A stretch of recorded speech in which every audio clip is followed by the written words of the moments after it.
ozone molecule can be equally represented by the structures 1 and 2. Now these structures are absolutely identical. आप central oxygen के around दोनों peripheral oxygen की bonding देखिए, दोनों में ही एक के साथ सिंगल बॉन्ड बना रहा है और एक के साथ डबल बॉन्ड बना रहा है. So both of the structure can equally represent the ozone molecule.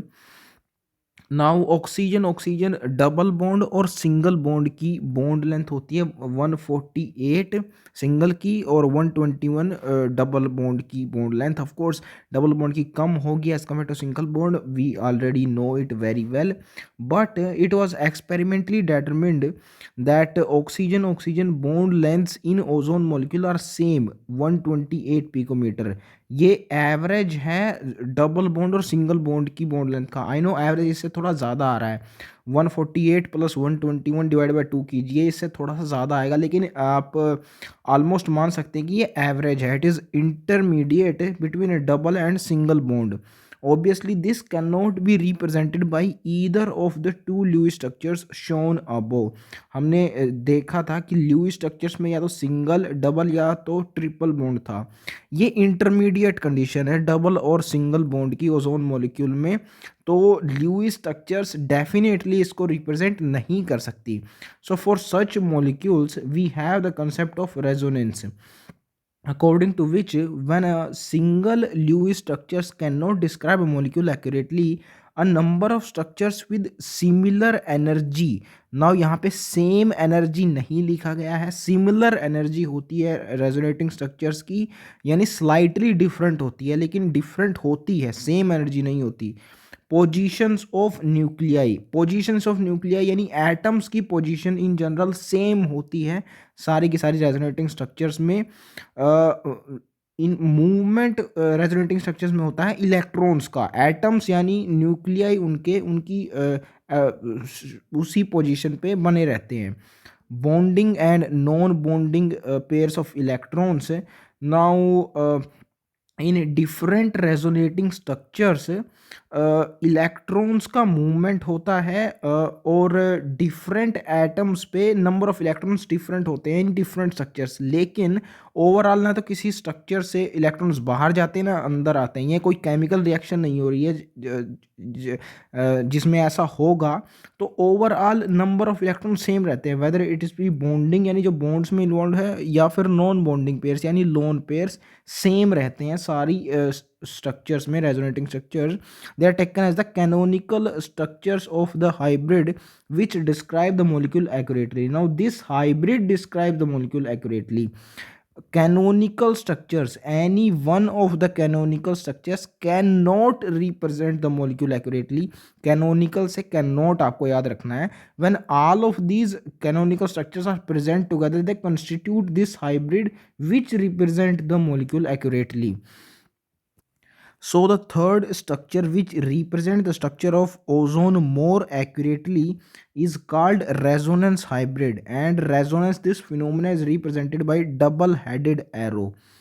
तो इसको रेजोनेंस हाइब्रिड इसलिए बोला है क्योंकि ये कॉम्बिनेशन होती है डिफरेंट कैनोनिकल स्ट्रक्चर्स का. हाइब्रिड का मतलब ही होता है कॉम्बिनेशन. आगे हम हाइब्रिडाइजेशन पढ़ने वाले हैं, वो भी उसमें भी कॉम्बिनेशन होता है एटमिक ऑर्बिटल्स का. एक लाइन के दोनों साइड्स एरो होने का ये मतलब है कि both of the structures equally can represent the ozone molecule. And ये जो इक्वालिटी का साइन है थ्री लाइंस के साथ, it shows that when these canonical structures are present together they collectively represent the hybrid resonance hybrid. ये इस equality sign का मतलब है. एंड हाइब्रिड जो आपको ये मॉलिक्यूल दिख रहा है इसमें इनकम्प्लीट डबल बॉन्ड है, सिंगल से ज़्यादा है, डबल से कम है. So this was the phenomena of resonance in ozone molecule. इसके अलावा कार्बोनेट आयन और कार्बन डाइऑक्साइड में भी रेजोनेंस होता है. These are also examples of resonance. Example 4.3 and 4.4 इन्हीं में रेजोनेंस डिस्कस किया गया है इन एग्जांपल्स में. कार्बोनेट आयन में किया गया है 4.3 में, एंड 4.4 में CO2 मॉलिक्यूल का रेजोनेंस डिस्कस किया गया है. कार्बोनेट आयन के स्ट्रक्चर लिखना बहुत आसान है। CO3 2 माइनस या 2 माइनस है, यानी दो नेगेटिव चार्जेस वाले इसमें ऑक्सीजन होंगे। एंड नेगेटिव चार्जेस वाले ऑक्सीजन वो होते हैं जो सिंगल बॉन्ड बनाते हैं, ये रहे दो। और तीन ऑक्सीजन है इसमें और चार्जेस दो नेगेटिव, इसका मतलब एक ऑक्सीजन ऐसा होगा जो न्यूट्रल होगा, जो डबल बॉन्ड बनाएगा। Now all of these structures 1 and 2 and 3 are canonical forms। यहाँ पे कहीं भी रेजोनेंस हाइब्रिड नहीं है। आप जानते हैं उसको पहचाना बहुत आसान है, उसमें इनकम्प्लीट डबल बॉन्ड पाया जाएगा, डैश्ड वाला डबल बॉन्ड जो कि पहचानना बहुत आसान है। तो कैनोनिकल फॉर्म को ऐसे डिफ्रेंशिएट कर सकते हैं आप from the resonance hybrid. And जो फिनोमेना होता है रेजोनेंस का, it takes place by conjugation within atoms.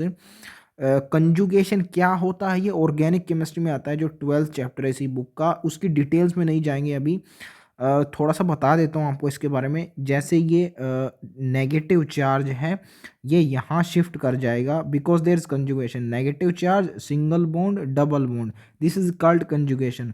यहाँ शिफ्ट कर गया ये, और कार्बन की वैलेंसी 5 हो जाएगी अगर ये यहाँ गया तो, विच इज़ नॉट पॉसिबल। तो ये डबल बॉन्ड यहाँ से टूट जाएगा और ऑक्सीजन अपने इलेक्ट्रॉन ले लेगा यहाँ से इससे, और नेक्स्ट स्ट्रक्चर बन जाएगी। सो this is how the phenomena of resonance operates. इसके डिटेल 12th चैप्टर में देखेंगे।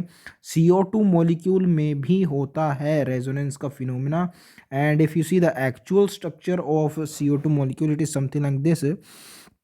कार्बन दो डबल बॉन्ड बनाता है ऑक्सीजन के साथ, और ऑक्सीजन क्योंकि ज़्यादा इलेक्ट्रोनेगेटिव होता है इसलिए वो कार्बन से अपने इलेक्ट्रॉन वापस ले लेता है, और क्योंकि इसने इलेक्ट्रॉन लिए हैं तो इस पर नेगेटिव चार्ज आ जाएगा ऐसे। और दूसरा जो ऑक्सीजन है वो कार्बन की वैलेंसी को पूरा करने के लिए इलेक्ट्रॉन्स दे देगा इसको, चार वैलेंसी पूरी करनी है ना, तो इस पे आ जाएगा पॉजिटिव चार्ज। ऐसे ही जब दूसरे डायरेक्शन में इलेक्ट्रॉन्स लिए जाएंगे तो लेफ्ट वाले ऑक्सीजन पे नेगेटिव चार्ज आ जाएगा और राइट वाले पे पॉजिटिव चार्ज आएगा। तो इसी वे में रेजोनेंस ऑपरेट करेगा in opposite direction. And here also 1 2 and 3 are canonical forms. Again you know very well how to differentiate canonical forms from the resonance hybrid. So this was all about the resonance in carbonate ion and CO2 molecule. Now there are certain general points regarding resonance which are discussed here. Resonance stabilizes the molecule as the energy of the resonance hybrid is less than the energy of any single canonical structures. Now this is quite obvious statement for you। Resonance hybrid की energy less क्यों होती है? तो पहली बात तो हमने ozone के मॉलिक्यूल्स के से देखी है। आप ओजोन के मॉलिक्यूल में एक सिंगल बॉन्ड वाला ऑक्सीजन था जिस पे नेगेटिव चार्ज था, यानी चार्ज प्रेजेंट था। कैनोनिकल स्ट्रक्चर्स में चार्ज प्रेजेंट होता है, एंड हमने पीछे देखा था चार्ज जहाँ भी प्रेजेंट होगा वहाँ इनस्टेबिलिटी होगी, एनर्जी ज़्यादा होगी। तो क्योंकि रेजोनेंस हाइब्रिड में कोई चार्ज नहीं होता इसलिए ये मोर स्टेबल होती है, स्टेबलाइजेज द मॉलिक्यूल, क्योंकि इसकी एनर्जी कम होती है any of the single canonical structure. और दूसरी बात, क्योंकि सारी की सारी कैनोनिकल स्ट्रक्चर्स में एक डबल बॉन्ड था, and double bond has more energy than single bond. Incomplete double bond था रेजोनेंस हाइब्रिड में, तो उसकी एनर्जी कम होगी ऐसे भी। So that's how resonance stabilizes the molecule. Resonance averages the bond characteristic as a whole, ये तो हमने देखा ही था। एवरेज बॉन्ड आ रहा था डबल और सिंगल बॉन्ड का in ozone molecule, so this we have seen very well. Now there are certain misconceptions also associated with resonance that are cleared here. First one is the canonical forms have no real existence. Now this we can understand from the information that we have already studied in the chapter fraction number जो हमने पढ़ा था, fraction charge, उसमें individual atoms पे charge आ रहा था। And हमने ये भी पढ़ा था पीछे कि किसी भी इंडिविजुअल एटम पे चार्ज नहीं एग्जिस्ट करता molecule, as a ion as a whole charge possess करता है। और कैनोनिकल स्ट्रक्चर्स में हमने देखा था ओजोन मॉलिक्यूल में भी नेगेटिव चार्ज आता है, एक ऑक्सीजन मॉलिक्यूल पे CO3 2- में भी नेगेटिव चार्ज आता है ऑक्सीजन पे, और नेगेटिव और पॉजिटिव दोनों चार्जेस आते हैं CO2 मॉलिक्यूल में। तो चार्जेस एग्जिस्ट करते हैं इंडिविजुअल एटम्स में कैनोनिकल फॉर्म्स में, which is not possible. Ion as a whole, molecule as a whole charge possess करता है, so that's why they do not have real existence. Canonical forms do not have real existence. The resonance hybrid do have real existence. हमने पीछे देखा भी था experimentally जो structures निकल के आई थी ओजोन मॉलिक्यूल की, इट इज रेजोनेंस हाइब्रिड। तो hybrid do have real existence, no this canonical forms. The molecule does not exist for a certain fraction of time in one canonical form and for other fraction of time in other canonical forms. So ये तो हमने पीछे ही clear कर लिया, जब canonical forms का existence ही नहीं होता तो ये तो बात ही नहीं है कि कुछ समय के लिए एक कैनोनिकल फॉर्म में एग्जिस्ट करेगा और कुछ समय के लिए अदर कैनोनिकल फॉर्म्स। तो this point is already ruled out in the previous point. There is no such equilibrium between canonical forms as we have between tautomeric forms keto and enol in tautomerism. So ये point भी पहले point के light में समझा जा सकता है। उसने पहले बता दिया कि कैनोनिकल फॉर्म्स का एग्जिस्टेंस नहीं हो सकता होता, तो इक्विलिब्रियम कैसे एग्जिस्ट करेगा उनके बीच में जब वो फॉर्म्स ही नहीं एग्जिस्ट करती। ये पॉइंट आपको यहाँ पे इसलिए इंट्रोड्यूस किया गया है कि आपको बताया जा सके कि टॉटोमेरिज्म में जो फॉर्म्स होती हैं कीटो एंड इनोल, इनके बीच में इक्विलिब्रियम एग्जिस्ट करता है, ये बताने के लिए आपको ये पॉइंट लिखवाया गया है यहाँ पे। एंड टॉटोमेरिज्म क्या होता है इसकी डेफिनेशन कहीं भी नहीं गिवन है एनसीईआरटी में, लेकिन ये फिनोमिना ज़रूर इलस्ट्रेटेड है इन chemical reactions in organic chemistry. जहाँ इलस्ट्रेटेड है वहाँ हम इसको डिटेल में देख लेंगे। अभी के लिए आप इतना याद रखिए, जहाँ जितना आपको यहाँ पे बताया गया है कि टोटोमेरिज्म में दो फॉर्म्स होती हैं कीटो एंड इनोल, एंड इन दोनों में इक्विलिब्रियम एग्जिस्ट करता है, सिर्फ इतना याद रखना है अभी के लिए आपको टोटोमेरिज्म के बारे में। The molecule as such has a single structure which is the resonance hybrid of the canonical forms and which cannot as such depicted by single Lewis structure। तो ये तो हमने देख लिया था कि Lewis structures नहीं depict कर सकती resonance hybrid को, इसका रीज़न हमने देख लिया था। And it is the resonance hybrid which represent the structure of the molecule accurately. This is also we have seen already. So this was all about resonance. Now the next bond parameter that we have to study is bond polarity, polarity of bonds. The existence of 100% ionic or covalent bond represents an ideal situation, means real world में ऐसा नहीं होता, कोई भी bond 100% आयनिक नहीं होता, ना ही 100% covalent होता है। Even in case of covalent bond between two hydrogen atoms, there is some ionic character and this is illustrated in the next chapter. ये देखिए कितना ब्यूटीफुल सीक्वेंस होता है एनसीईआरटी में चैप्टर्स का। यहाँ आपको एक कंसेप्ट बताया गया और अगले चैप्टर में उसको एग्जाम्पल्स के साथ इलस्ट्रेट किया गया है। स्टेट्स ऑफ मैटर में वंडर वाल फोर्सेस करके एक पैराग्राफ आता है, उसमें डिफरेंट फोर्सेस डिस्कस किए गए हैं वंडर वाल फोर्सेस। तो उसमें कैसे चार्ज डेवलप करता है between two atoms of the molecule, two same atoms of the molecule, उनमें कैसे फ्रैक्शनल चार्ज डेवलप करता है वो डिसाइड करता है ये आयनिक करैक्टर। तो नेक्स्ट चैप्टर में इसको डिटेल में डिस्कस किया गया है। एंड ये था कोवलेंट बॉन्ड का आयनिक करैक्टर। आयोनिक बॉन्ड का कोवलेंट करैक्टर इसी चैप्टर में डिस्कस किया गया है under Fajans rules that we are gonna study just after few moments, अभी आने ही वाला वो। when covalent bond is formed between two similar atoms, for example H2O2 Cl2 N2 or F2, the shared pair of electrons is equally attracted by the two atoms। तो ये हम जानते हैं पिछले चैप्टर से क्लासिफिकेशन ऑफ एलिमेंट से कि the tendency of an atom to attract the shared pair of electron toward itself is electronegativity. And क्योंकि दोनों सेम एटम्स हैं इस मॉलिक्यूल में, तो उन दोनों की इलेक्ट्रोनेगेटिव सेम होगी, तो टेंडेंसी भी सेम होगी। As a result electro is situated exactly between the two identical nuclei. The bond so formed is called non polar covalent bond. अब आगे आप पोलर कोवलेंट जो बॉन्ड जब पढ़ेंगे तो ये नॉन पोलर आपको समझ में आ जाएगा। Contrary to this, in case of a hydronuclear molecule like HF, hydronuclear क्या होता है we have already seen, the shared pair of electron between the two atoms gets displaced more towards fluorine since the electronegativity of fluorine is far than that of hydrogen. This we already know very well from the previous chapter. So yeah, more electronegative atom fluorine की तरफ displace होगा electron pair, and slight positive charge hydrogen पे develop करेगा और side negative charge fluorine पे develop करेगा, polarity create हो जाएगी, the resultant covalent bond is called a polar covalent bond, that's how it is polar, दो poles create हो जाएंगे opposite poles negative and positive. ये होता है हेटेरोन्यूक्लियर मॉलिक्यूल्स में जिसमें दो डिफरेंट एटम्स होते हैं, सेम एटम्स में क्योंकि इलेक्ट्रोनेगेटिविटी डिफरेंस जीरो होता है, सो ऐसे कोई पोल्स क्रिएट नहीं होते, वो नॉन पोलर कोवलेंट बॉन्ड कहलाता है।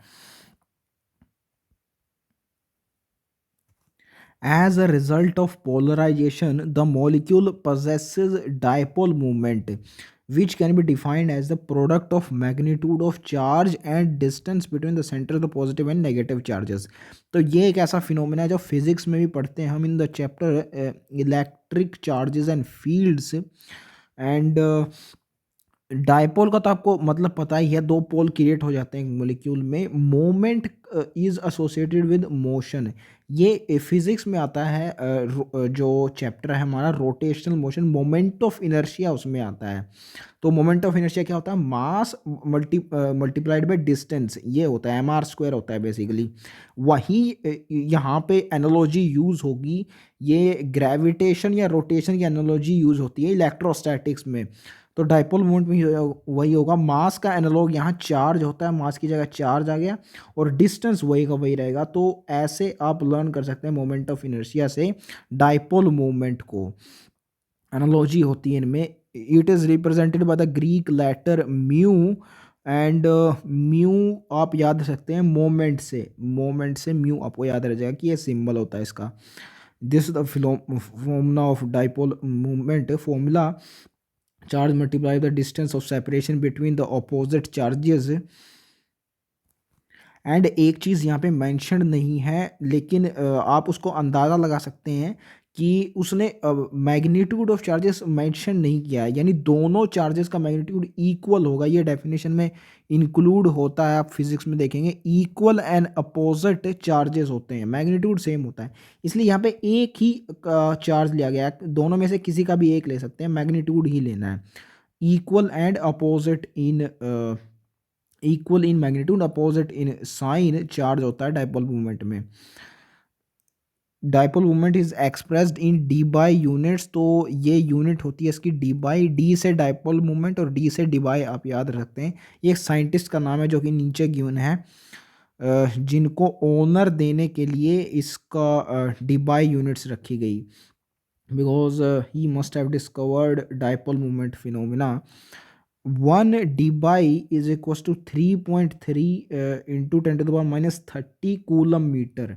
ऑफ कोर्स चार्ज की यूनिट होती है कूलम और डिस्टेंस की meter, so that's why coulomb meter इसकी ऐसा यूनिट हो गई। इसका मैग्नीट्यूड इतना छोटा होता है 10⁻30, ये आप इसकी फॉर्मूला से याद रखते हैं। जैसे चार्ज आप एग्जांपल ले लीजिए इलेक्ट्रॉन का कितना होता है 10⁻19 कूलम, और distance of separation between atoms या फिर आयन्स ये उतनी ही होगी, एटम्स का जितना साइज होगा उतने उसी ऑर्डर की होगी। तो साइज होता है एटम के 10⁻10 एंगस्ट्रोम, ये हमने 10⁻10 मीटर होता है, इसको 1 एंगस्ट्रोम भी बोल सकते हैं, ये हमने स्ट्रक्चर ऑफ एटम में देखा हुआ है, size of nucleus and atom. तो इन दोनों को मल्टीप्लाई कीजिए 10⁻39 हो रहा है, तो इसके अराउंड ऑर्डर आ ही जा रहा है डाइपोल मोमेंट का। तो -39 हमने 29 हमने देखा, -30 ही होता है एग्जैक्टली, ये आप ऐसे याद रख सकते हैं कि इसको 3.30 लिख लीजिए, 3.30 इंटू 10⁻30, सो 3.33 और 30 में कोई ज़्यादा अंतर नहीं होता, इसको आप ऐसे याद रख सकते हैं, याद रखने में आसानी रहेगी। -30 है यहाँ पे, where C is in coulomb and M is in meter. Further, dipole moment is a vector quantity, and by convention, it is depicted by a small arrow with tail on negative center and head pointing towards the positive center.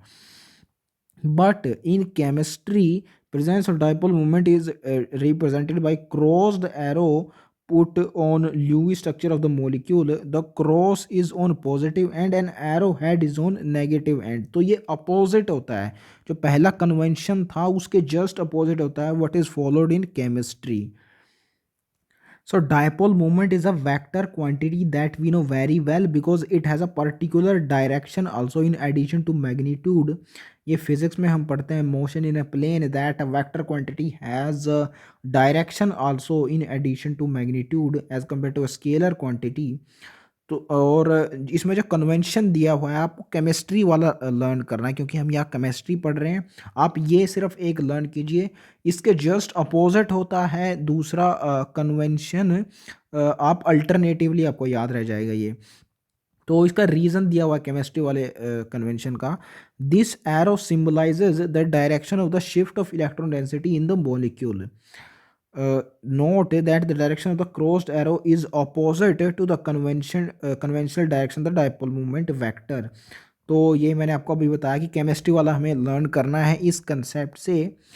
Arrow symbolizes the shift of electron density. तो fluorine यहाँ पे देखिए example में ज़्यादा electronegative है as compare to hydrogen, तो electron density ये यहाँ शिफ्ट कर रही है फ्लोरीन की ओर। This is indicated by this arrow. तो स्लाइड पॉजिटिव चार्ज आएगा हाइड्रोजन पे और नेगेटिव चार्ज स्लाइड आएगा फ्लोरीन पे due to this shift of electron density only. And conventional direction इसके जस्ट अपोजिट होता है, यानी जहाँ पे पॉजिटिव है केमिस्ट्री में वहाँ पे नेगेटिव होगा। ये आप ऑल्टरनेटिवली याद रख सकते हैं। In case of polyatomic molecule, the dipole moment not only depend on the individual dipole moments of the bonds known as bond dipoles, but also on the spatial arrangement of the various bonds in the molecules. तो individual dipole moments poly atomic molecules में कई बार opposite direction में भी align कर जाती है, जिससे overall dipole moment उस मॉलिक्यूल की कैंसिल भी हो सकती है। हम देखेंगे यहाँ पे कई एग्जांपल्स में। तो individual dipole moments of bonds पे डिपेंड नहीं करती overall dipole moment polyatomic molecules में। स्पेशियल अरेंजमेंट्स ऑफ बॉन्ड्स हमें देखनी पड़ती है कि वो एक ही डायरेक्शन में अलाइन कर रहे हैं या अपोजिट डायरेक्शन में to find the actual dipole moment of the molecule. In such case, dipole moment of the molecule is the vector sum of the dipole moments of the various bonds. Of course, it's a vector quantity, so it must obey the laws of vectors. Vector sum निकालना पड़ेगा आपको सभी dipole moments का individual bonds की। For example, H2O molecule के अंदर which has a bent structure, two OH bonds are oriented at an angle of 104.5 degree. ये आपको याद नहीं करना, भी एक साथ तीनों का याद करना है, मैंने आपको बताया था। Net dipole movement of 6.1 cent ten to -30, ये नंबर भी आपको याद नहीं रखना। Is the resultant of the dipole movements of the two OH bonds, ये आपको याद रखना है। कंसेप्ट है ये कि जो इंडिविजुअल बॉन्ड्स थे उनका रिजल्टेंट जो डाइपोल मूवमेंट था it is represented by the net dipole movement of the H2O molecules. ये आपको याद रखना है यहाँ से। एंड क्योंकि डाइपोल मूवमेंट एक वेक्टर क्वांटिटी है, तो वेक्टर्स के साथ जो स्टैंडर्ड रिजल्ट एसोसिएटेड है वो यहाँ पे भी वैलिड होंगे। जैसे कि when two vectors are at 120 degree angle with each other, they are adding at 120 degree angle, then their resultant would be of same magnitude as individual vectors and it is at angle 60 degree, यानी बीच से निकलेगा। यही यहाँ पे use हो रहा है water molecule में। ये 120 डिग्री एंगल है दो OH बॉन्ड्स के बीच में, एंड इनका जो रिजल्टेंट होगा वो 60 डिग्री एंगल पे निकलेगा and it will be of the same magnitude.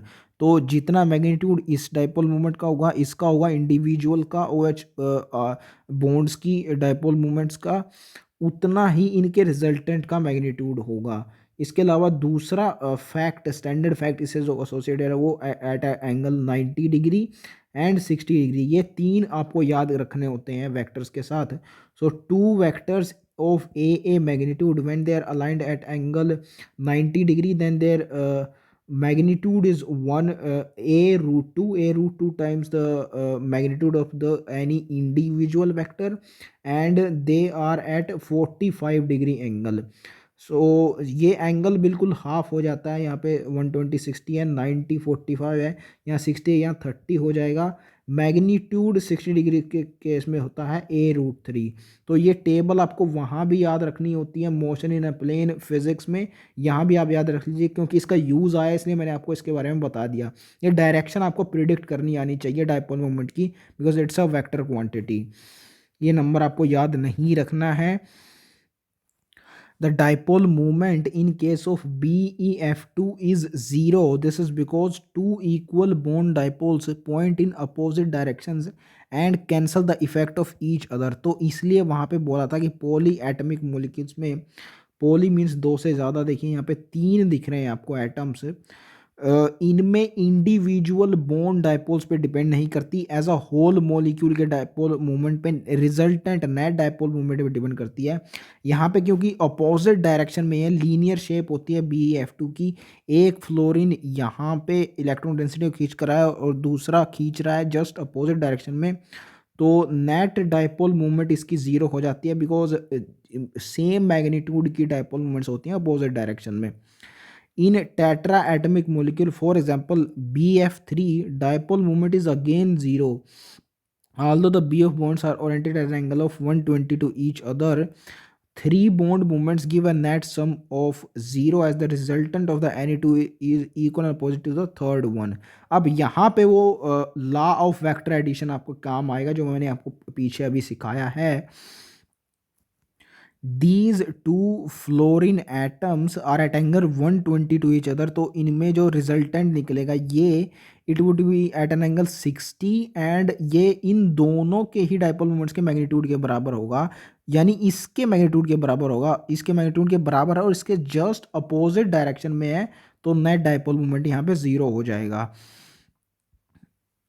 Let us study an interesting case of ammonia and NF3 molecule. Both the molecules have pyramidal shape. तो इनकी शेप पिरामिडल होती है, ये आपको आगे भी क्लियर हो जाएगा इस चैप्टर में जब हम डिफरेंट टाइप ऑफ शेप पढ़ेंगे। वेस्पर थ्योरी में आगे भी आएंगी शेप्स। लोन पेयर की इन्वॉल्वमेंट के कारण डिस्टॉर्ट हो जाती है अमोनिया की शेप, ये हमें पढ़ना है।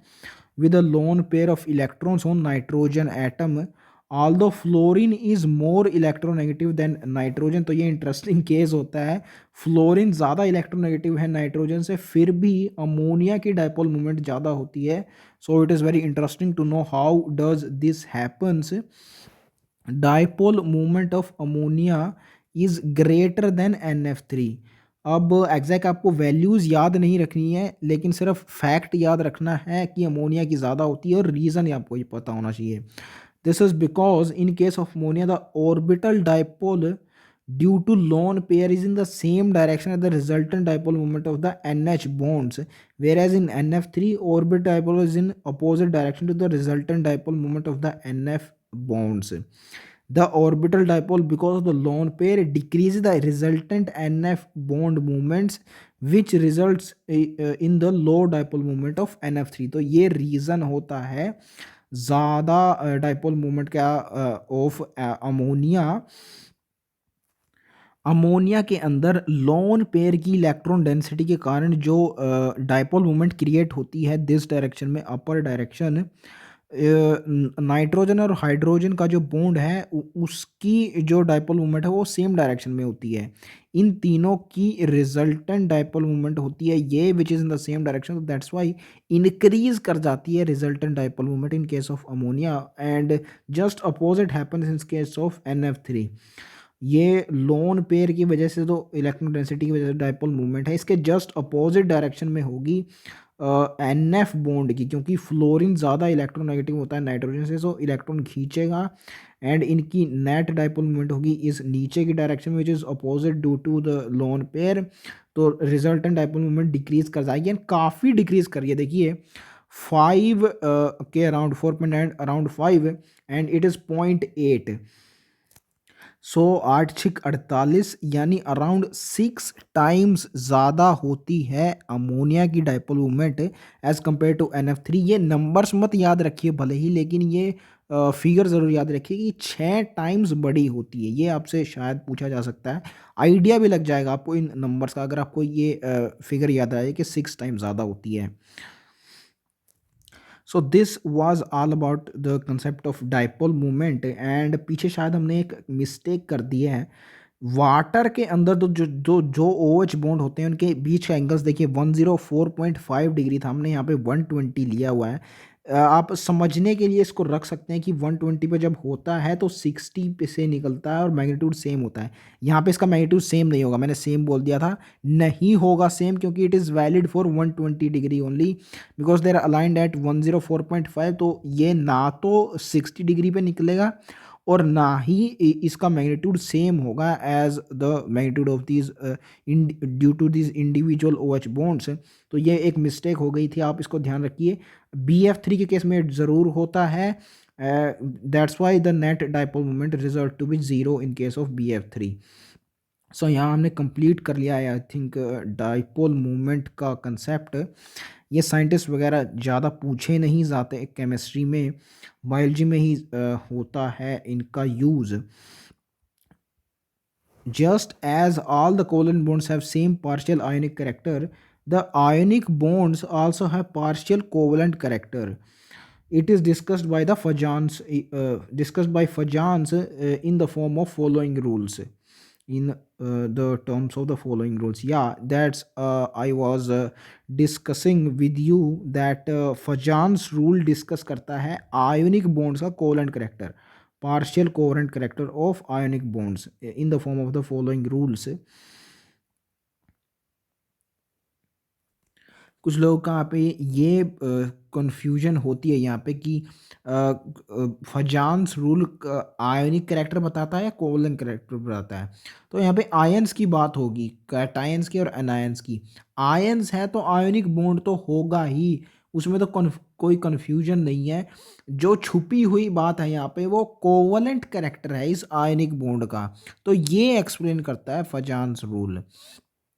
The smaller the size of cation and larger the size of anion, greater is the covalent character of the ionic bond.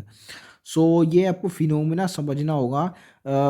इस आयनिक बॉन्ड में होता क्या है, आयंस होते हैं, स्मॉलर होता है कैटायन, एनायन बड़ा होता है, कैटायन छोटा होता है। ये हमने पिछले चैप्टर में ऑलरेडी देख लिया था।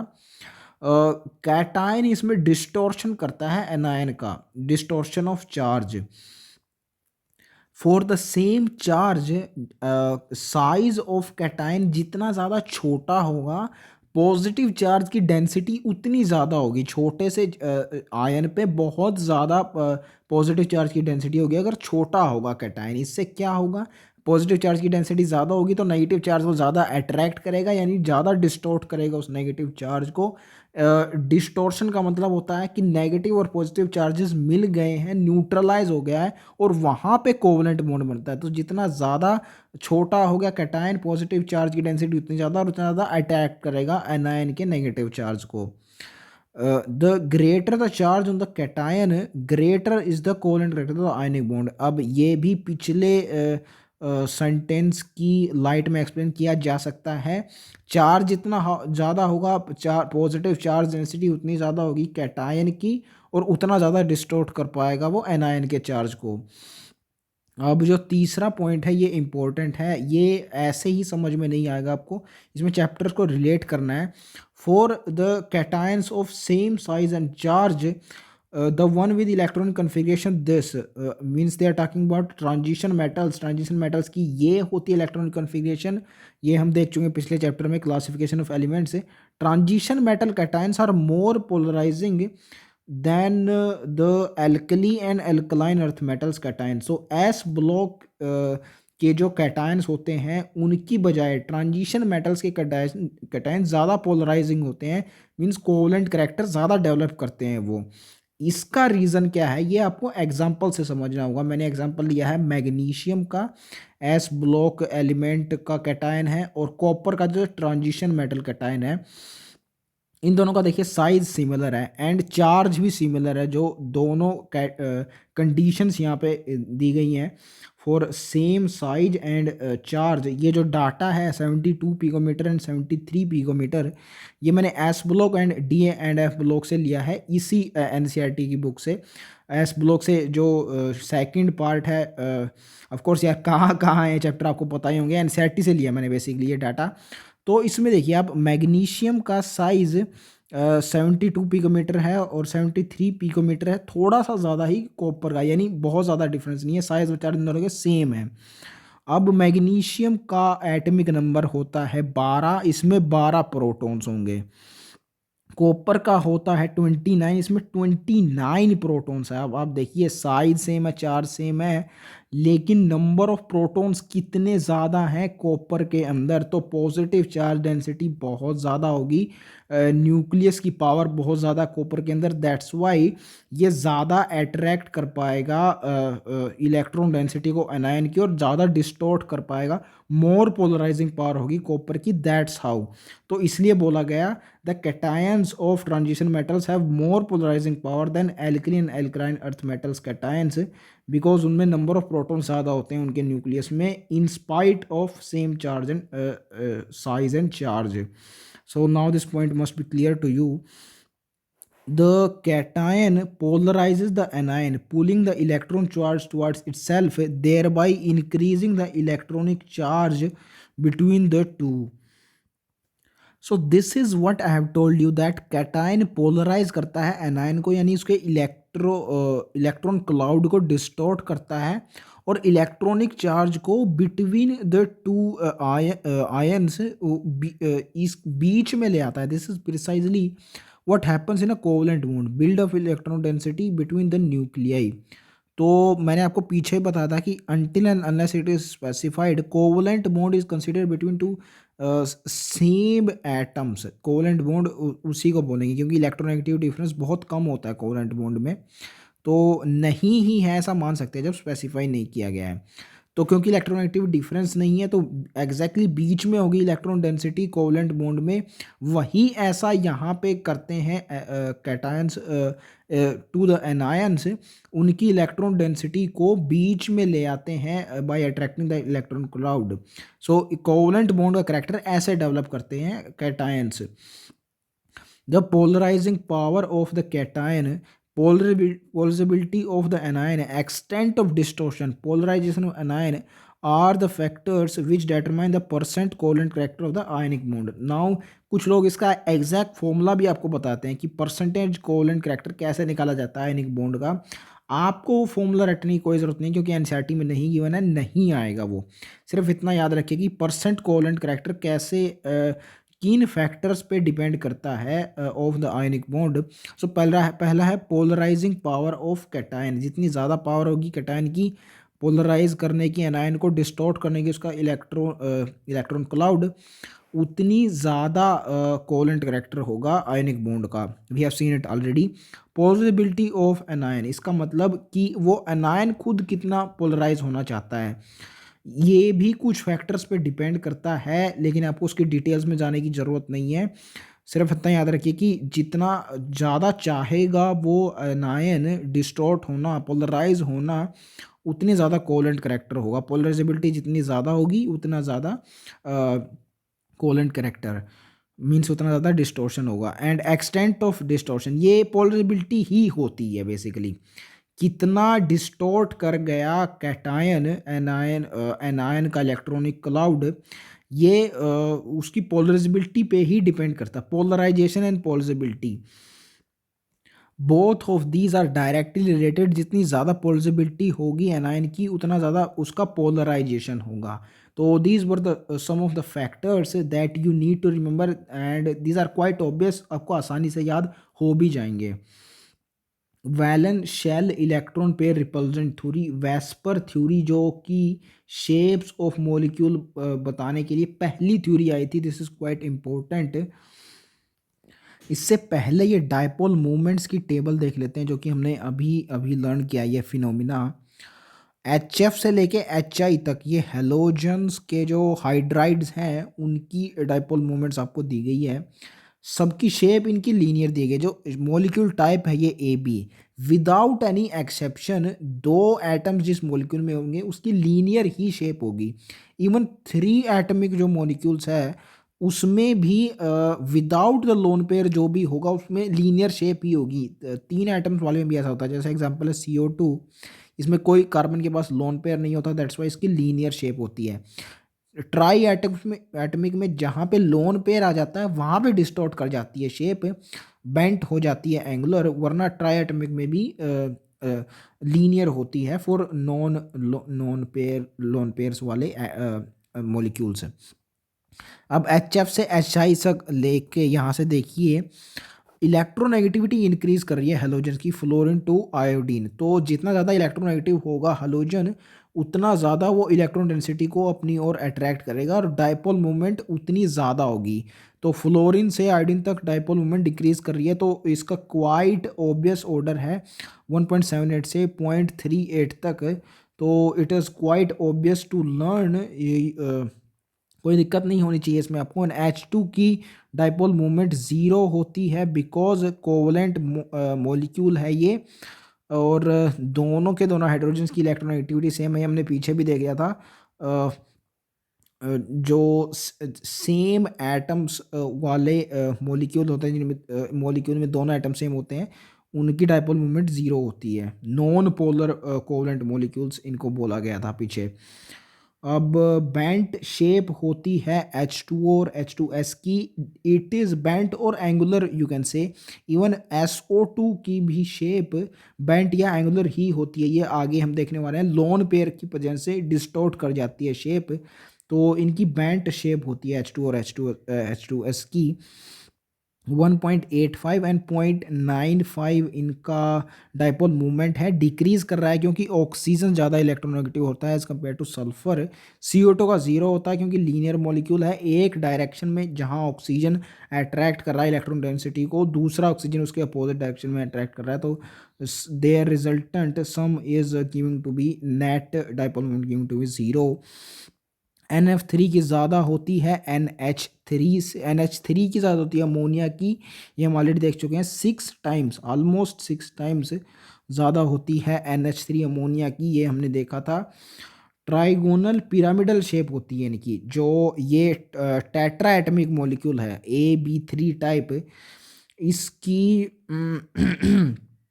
टेट्रा एटमिक मॉलिक्यूल है ये, इसमें नहीं होती जो आपको बताया था टेट्राहेड्रल, ये AB4 टाइप होती है।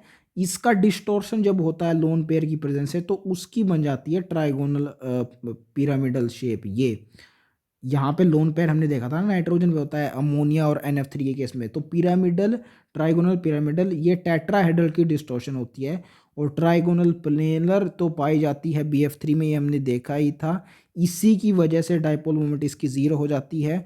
2 ऑफ द फ्लोरीन का जो रिजल्टेंट डायपोल मोमेंट है वो एक डायरेक्शन में पॉइंट करता है, उसके जस्ट अपोजिट में तीसरे फ्लोरीन का, तो नेट डायपोल मोमेंट जीरो हो जाती है। प्लेनर का मतलब यही है कि all of them are at angle 120 to each other, bond angle related होता है शेप से, ये हमने पीछे भी देखा था और आगे बहुत अच्छे से देखने पा रहे हैं इस वेस्पर थ्योरी के अंदर।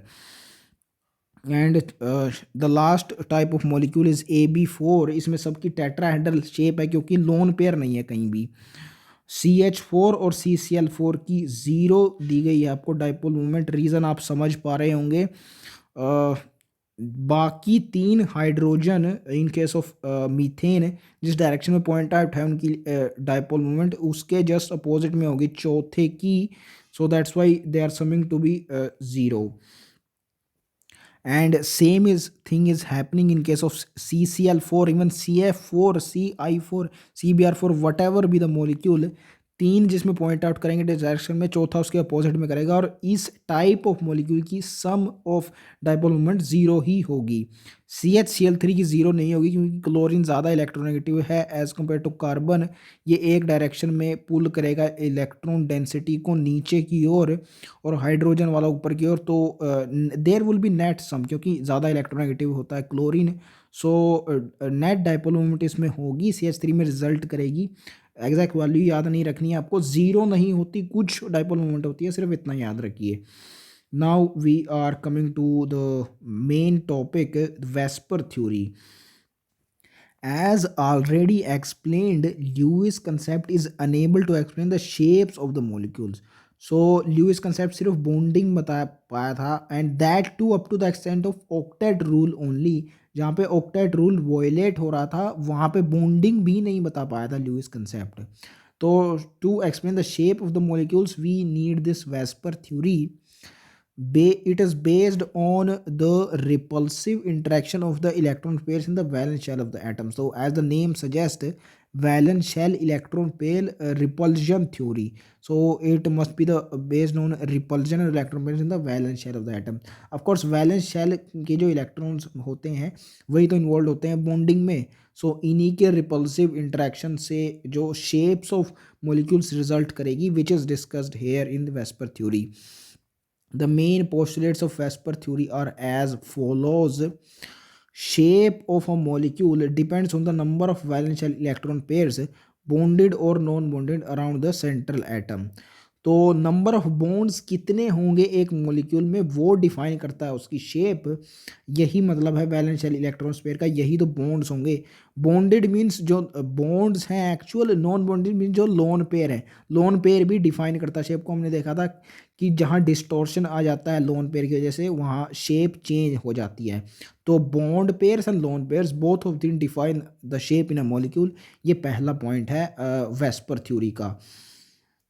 आई होप ये पॉइंट आपको समझ आ गया होगा। पीछे हमने देखा भी था कि AB2 टाइप ऑफ मॉलिक्यूल में कितने बॉन्ड थे, AB एंड AB2। सो दो बॉन्ड पेयर्स थे उसमें, और AB3 टाइप ऑफ मॉलिक्यूल में तीन बॉन्ड पेयर थे। तो दो से तीन जब चेंज हुए, दो में लेट से उसकी लीनियर शेप थी, उसमें कोई लोन पेयर नहीं है। तीन में AB3 में ट्राइगोनल प्लेनर शेप होगी, तो number of bond pairs increase होने से शेप चेंज होगी ना, वही इस पहले पॉइंट में बताया गया है। Pairs of electrons in valence shell repel one another since the electron clouds are negatively charged। तो this is quite obvious point। Pair of electrons will obviously repel because they have same charges and same charges repel, like charges attract।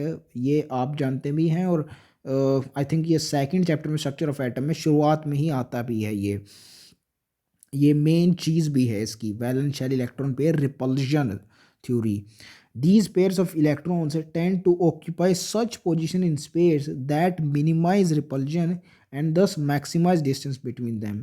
So एक दूसरे को repel कर रहे हैं ये electron pair, वहाँ जाके ठहरेंगे जहाँ पे रिपल्शन सबसे मिनिमम होगा और इनमें डिस्टेंस सबसे मैक्सिमम होगा, क्योंकि जितने ज़्यादा नज़दीक होंगे उतना ज़्यादा रिपल्शन होगा ना इनमें। So maximally distant at each other and repulsion minimize करेंगे ये इलेक्ट्रॉन पेयर्स, और एक शेप अटेन कर लेगा मॉलिक्यूल। उसी शेप के बारे में ये थ्योरी बताती है। By these repulsions the valence shell is taken as a sphere with electron pairs localizing on the spherical surface at maximum distance from one another। तो यहाँ पे एक एनालॉजी ली गई है, वैलेंस शेल को कंपेयर किया गया है स्फेयर से। ये पर्टिकुलर शेप यही ली गई है, आप वैलेंस शेल से याद रख सकते हैं। सेल है ना, या एस से शेल और एस से sphere, and they electron pairs will be at maximum distance from each other. ये हम पिछले पॉइंट्स में ऑलरेडी देख चुके हैं, because they repel each other. A multiple bond is treated as if it is the single electron pair and the two or three electron pairs of a multiple bond are treated as a single super pair। तो ये जो word है super, इसका कोई इस्तेमाल नहीं होगा shape को डिफाइन करने में, निकालने में, लेकिन ये डिफरेंशिएट करने के लिए बताया गया है मल्टीपल बॉन्ड्स के इलेक्ट्रॉन पेयर को। और मल्टीपल बॉन्ड को as a single bond treat किया जाएगा, सिंगल इलेक्ट्रॉन पेयर। ये एग्जांपल से क्लियर हो जाएगा आपको। Let's take the example of water and SO2। H2O की शेप भी बेंट होती है और SO2 की शेप भी बेंट होती है। इसी चैप्टर में ये दोनों मॉलिक्यूल्स आपको दिखेंगे। तो दोनों की शेप अगर सेम है तो इससे बॉन्ड्स को सेम ट्रीट किया गया है ना। SO2 में सल्फर ऑक्सीजन डबल बॉन्ड होता है और वाटर में ऑक्सीजन हाइड्रोजन सिंगल बॉन्ड होता है। Double and single bonds are treated as same because both of the molecules have same molecule. So that's how आपको याद हो जाएगा। Multiple bonds are treated as single electron pair. And उनको differentiate करने के लिए, डिस्टिंग्विश करने के लिए मल्टीपल बॉन्ड्स के इलेक्ट्रॉन पेयर्स को उनको सुपर पेयर का नाम दिया गया है। ये जो वर्ड है सुपर, ये आपने पढ़ा होगा एनिमल किंगडम के अंदर भी, जहाँ पे सुपर वो सुपर क्लास करके एक कैटेगरी आप पढ़ते हैं जो कि टेट्रापोडा होती है और पाइसिस होती हैं, ये एनिमल किंगडम में आती हैं। तो सुपर एक सब कैटेगरी होती है अंडर क्लास। तो क्लास एक जनरल कैटेगरी होती है और उसके अंदर की सब कैटेगरीज, अंदर की सब कैटेगरी होती है सुपर क्लास। तो किसी भी मल्टीपल बॉन्ड के अंदर अंदर के इलेक्ट्रॉन पेयर को अगर आपको नेम देना है, डिस्टिंग्विश करना है, तो they would be called super pair. जैसे मैं आपको एग्जांपल देके बताऊं, ये एक ट्रिपल बॉन्ड है, इनमें इंडिविजुअल इलेक्ट्रॉन्स पेयर को, इसको इसको और इसको, इन तीनों को आप सुपर पेयर्स बोल सकते हैं। And as a whole this triple bond will be treated as single electron pair.